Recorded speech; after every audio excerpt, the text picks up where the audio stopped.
sebelumnya bisa. Jadi anak PKU tadi yang ada enzim ya, setelah tirosin ya kan, maka dia gagal membuat senyawa berikutnya itu hormon-hormon tiroksin, adrenalin dan melanin ya. Melanin ini salah satu fungsinya yang mewarnai kulit ya kan. Jadi nanti akibatnya anak PKU itu kelihatan warna kulitnya pucat ya kan, dengan mata biru dan adrenalinnya rendah ya kan, adrenalin atau epinefrin ya. Nah, simptomnya tadi memang tergantung pada jumlah fenilalanin ya kan. Jadi memang harus dikontrol itu ya. Kalau fenilalaninnya tinggi, nah itu berbahaya. Jadi atau menjadi rendah. Ya, jadi fenilalanin harus selalu dikontrol di dalam darah untuk berkembangnya susunan saraf pusat tadi, ya kan? Ya, demikian juga dia ya sedang lah ya, jangan terlalu tinggi, jangan pula terlalu rendah. Oke.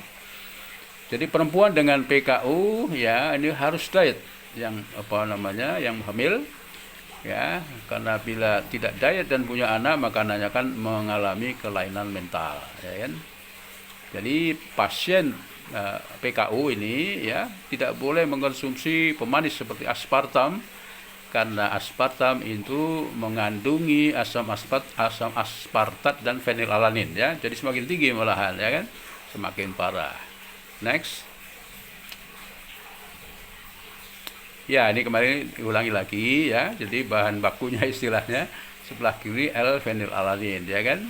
Kemudian oleh enzim fenilalanin 4 monooksigenase menjadi L-tirosin. Dan L-tirosin ini menjadi bahan, terus Anda lihat nanti menjadi norepinefrin atau noradrenalin ya. Yang itu dipakai ya dalam tubuh kita ini kan, norepinefrin, adrenalin ya, penting ya. Salah satunya untuk mendetakkan jantung ya, jantung digentakkan oleh norepinefrin. Cuma kalau tinggi jadi hipertensi itu kan ya. Itu urut-urutannya. Jadi kalau enzim pertama gagal ya, tirosin nggak ada, norepinefrin juga nggak ada atau sangat-sangat sedikit ya. Dan fenilalanin tadi, bukan amin ya, fenilalanin akan berubah menjadi senyawa yang lain tadi itu, yang toksin gitu ya. Oke, next. Ya. Oke. Ya, jadi fenilketonuria tadi memiliki asam fenilketonuria yang berlebihan sehingga merusak sistem saraf dan menyebabkan keterbelakangan mental. Next. Ya, ini gambarnya kan, pasien-pasien PKU ya, fenilketonuria. Ya. Ya, kasihan ya. Cantik tetapi dia bermasalah berat. Next. Ya, terus untuk lagi. Ya, yang kedua albino. Mungkin semuanya sudah melihat seseorang yang ini berkulit putih ya kan, rambutnya juga putih. Jadi di sini coba sebelumnya tadi, ya. Ya, jadi pada pasien albino ini mutasi pada enzim yang berikutnya, yaitu enzim tirosinase ya. Jadi tirosinase enzim ini mengubah tirosin menjadi dopa ya. Ini salah satunya juga masih membuat melanin tadi ya kan, yang memberi warna pada warna coklat kulit ya kan, sehingga melanin tadi bisa menyerap sinar UV matahari yang berbahaya ya kan. Orang albino tanpa melanin maka warna kulitnya putih, rambut putih, matanya merah ya, sensitif terhadap sinar matahari atau sinar pada umumnya. Terdapat 2 macam penyebab albino sehingga menyangkut biosintesis melanin dari tirosin tadi, sehingga bisa saja suami istri yang albino ya kan, tapi mempunyai jalur mutasi berbeda, bila menikah mempunyai anak yang normal ya kan, saling menutupi. Tapi kalau pada jembatan yang sama, jembatan reaksi yang sama, dia tetap albino anaknya itu ya kan. Oke, next. Ya, kita lihat gambarnya tadi, fotonya ya. Anak-anak albino ini kan bule ya. Kulitnya putih, rambut putih, matanya merah ya. Next. Ya, yang lanjutnya adalah disebut Nash-Nihan syndrome. Nah, ini nanti ada mutasi tadi gen pada kromosom X sekitar 44 kilobasa atau mengkode 218 asam amino ya. Polipeptida itu protein. Hanya pada pria. Ah, ini kabar gembira untuk perempuan. Yaitu adanya apa tadi mutasi pada enzim HGPRT ya. Hipoksantin, guanin, fosforibosil transferase ya. Nah, enzim ini itu penting mengurai purin ya. Jadi ini enzim yang biasa mengurai purin, sehingga bila enzim ini cacat maka purin ya kan daripada basa-basa yang menyusun DNA dan RNA, purin ini menjadi menumpuk ya. Wah, ini purin ini adalah sumber daripada asam urat ya. Jadi kalau purin tinggi, asam urat pun tinggi ya. Nah, ini kalau pasien asam uratnya tinggi ya, tidak harus penyakit ini orang tua pun ya. Orang tua itu nanti ada metabolisme yang mengalami kerusakan atau masalah, maka asam uratnya tinggi ya kan, biasanya orang tua ya. Apa akibatnya? Ini kalau untuk anak-anak ya terutama, gerakan menjadi tidak terkontrol, akan menjadi kejang dan susah makan ya kan. Kalau orang tua ya sendinya ya menjadi encok gitu kan. Nah, kelakuan aneh dengan menggigit jari, bibir dan bagian dalam mulut dan biasa mati, ini lebih tua dari PKU ya. PKU tadi 34 tahun mati, ini 20 tahun ya. Akibat daripada tertusuknya organ-organ oleh asam urat. Asam urat itu kristal ya, jarum. Sehingga bisa merusak ginjal, bisa merusak jaringan-jaringan yang lain ya. Sehingga bisa menyebabkan kematian. Next. Nash-Nihan syndrome namanya ya kan. Jadi defensi enzim tadi apa? Hipoksantin, guanin, fosforik transferase menyebabkan keterbelakangan mental, degenerasi motorik, kemudian kematian. Oke, ini ya. Coba tadi kembali sudah. Ya, ini adalah anak-anak penderita sindrom Nash-Nihan tadi ya kan. Jadi kasihan ya kan, karena memang organ-organnya itu tertusuk oleh kristal-kristal jarum daripada asam urat ya. Next. Ya, jadi dengan melihat ini harus hati-hati ya kan dalam proses nanti, terutama mengandungnya ya kan atau sebelumnya. Yang lain adalah Tay-Sachs disease ya.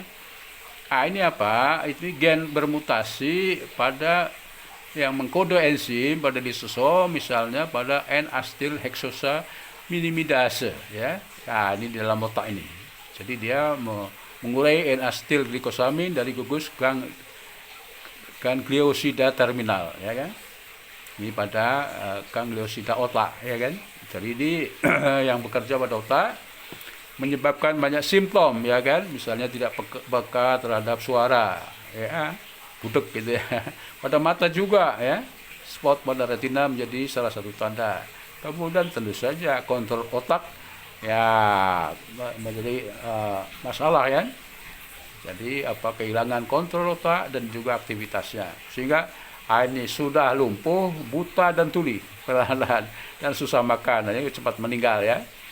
Jadi mulai umur 2 tahun kemudian meninggal nanti pada umur 3 sampai 4 tahun. Tay-Sachs disease. Next, mungkin ada gambarnya. Ya, jadi ini enzim pada otak ya, di pada pusat sentral. Next. Ya, pada susunan secara pusat. Enggak ada gambarnya. Oke. Yang lanjut ini yang saya banyak lihat di Eropa ini, penyakit namanya cystic fibrosis. Ini pada biasanya yang terkena di paru-paru. Jadi kita lihat penyebab disfungsi pankreas, pulmonari dan pencernaan pada anak dan pemuda. Ya. Jadi tipikalnya itu keluar lendir yang banyak-banyak dikeluarkan dengan menepuk dada dan punggung pasien, ya kan? Jadi bisa seumur 40 tahun. Jadi kita lihat di TV anak-anak cystic fibrosis ini ditengkurapkan ya di pangkuan ibunya atau bapaknya, ditepuk-tepuk supaya lendir yang bermasalah itu keluar ya. Jadi ini masalahnya adalah lendir terutama di hidung, paru-paru itu keluar. Jadi ini mutasinya penyebabnya pada gen kromosom 7 ya. Jadi berhubungan dengan protein CFTR ya, cystic fibrosis transmembran conductance regulator. Apa itu? Itu yang paling bawah. CFTR salah satu famili protein ya, mentransport aktif material melewati membran-membran ya, kanal klorida dan membran sel. Jadi pada pasien CF ini terbentuk enzim CFTR yang abnormal yang berakibat apa? Transport ion pada membran terganggu sehingga berakibat sekresi lendir abnormal dan terakumulasi. Jadi ini apa? Sesek itu ya kalau di dada itu ya. Jadi apa namanya harus dikeluarkan itu enzimnya, apa namanya lendirnya maksud saya ya. Next. Ya. Jadi ini bermasalah tadi. Oke, ini nggak apa-apa. Saya teruskan sedikit cystic fibrosis ini. Dan ini menjadi apa? Istilahnya inspirasi pada pemuda Indonesia ini termasuk Anda, karena di Indonesia itu ada ya, di Jogja itu ada pohon ya yang minyaknya katakanlah kandungannya itu bisa mengeluarkan lendir ya. Jadi ada apa pengobatan alternatif di Jogja sekitarnya itu dengan memakai gurah namanya ya. Nah, coba Anda lihat nanti gurah itu apa ya dalam bahasa Latinnya. Jadi itu bisa dibuat misalnya untuk teh gitu kan. Orang tua seperti saya ini sudah ada masalah di dalam apa namanya nih mengeluarkan dahak dan sebagainya, minum itu menjadi plong gitu kan. Nah, terutama saya bayangkan kalau pasien-pasien itu ya hidungnya dileti dengan katakanlah minyak asir dari gurah, maka akan keluar dengan mudah gitu kan ya. Jadi tidak kasihan ditepuk-tepuk punggungnya keluar dan sebagainya karena rupanya belum ada obat ya kan yang manjur untuk mengeluarkan lendir itu ya. Andaikan ada pun nanti bermasalah pada yang lain. Sehingga bisa hubungkan dengan kekayaan alam Indonesia ya, dengan adanya pohon gurah itu ya bisa diproses sehingga menjadi obat ya, terutama ini salah satunya cystic fibrosis. Ya, itu mengubah Anda di sini murah, dijual ke luar negeri. Eropa misalnya akan menjadi mahal ya kan. Jadi itu salah satu ini inspirator ya kan penyakit ini agar Anda mulai sadar ya kalau membuat jamu itu jangan dicampur senyawa kimia ya di Cilacap ini, tapi yang murni kemudian dibuat yang ya istilahnya apa namanya menarik ya kan. Sehingga bisa diekspor ya dan tidak rusak di sana. Itu saya kira foto cystic fibrosis tadi. Nah, berikutnya ini berhubungan dengan penyakit kulit ini ya, yaitu karena apa namanya paparan sinar matahari tadi ya. Jadi pigmen kulit yang tidak normal sehingga menyebabkan kanker kulit bila terpapar di bawah matahari. Jadi misalnya orang barat tadi tidak ada pengalaman kena matahari, kemudian berjemur di pantai ya di sini yang biasanya itu di Bali, maka kalau tidak memakai lotion ya kan apa namanya pelindung kulit dari matahari, maka terjadilah kanker yang disebut dengan Xeroderma pigmentosum. Next. Ya, ngeri ya. Ya, itu kan gambarnya ya. Nah, jadi ini orang nggak biasa kena matahari bisa menyebabkan kanker kulit Xeroderma pigmentosum. Next. Ya. Gimana? Bisa? Dilanjut. Ya. Ya, kita ambilkan tidak semuanya ya. Ini contoh-contoh. Ini misalnya brachidaktili ya. Ya, jadi ruas tulang jari yang memendek sehingga menyebabkan jari tangan atau kaki memendek. Itu brachidaktili. Next. Ya, ini Huntington, ini apa namanya berorientasi pada proses replikasi ya. Nah, ini menyebabkan saraf, menyebabkan pelita menggelengkan kepala ke satu arah saja. Ya, apa namanya tidak dapat kembali gitu. Next, Huntington disease. Ya. Coba stop. Next. Agak susah ya, tadi polidaktili ya. Jadi jumlah jari tangan maupun kaki yang beriman normalnya, harusnya normalnya 5 menjadi 6 kan, itu 2, 3, 4, 5, 6 itu kan.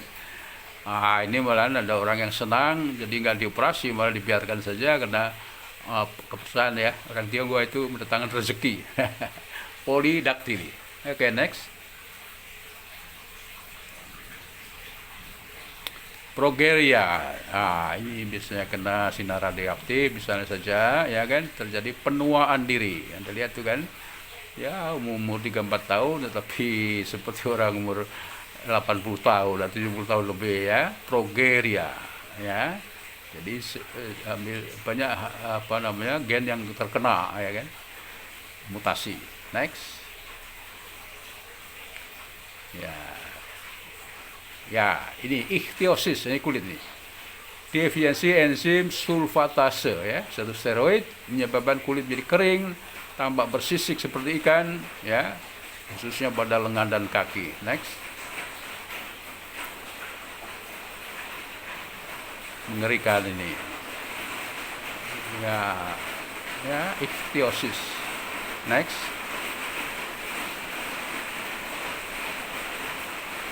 Wah, ini kan mengerikan ya.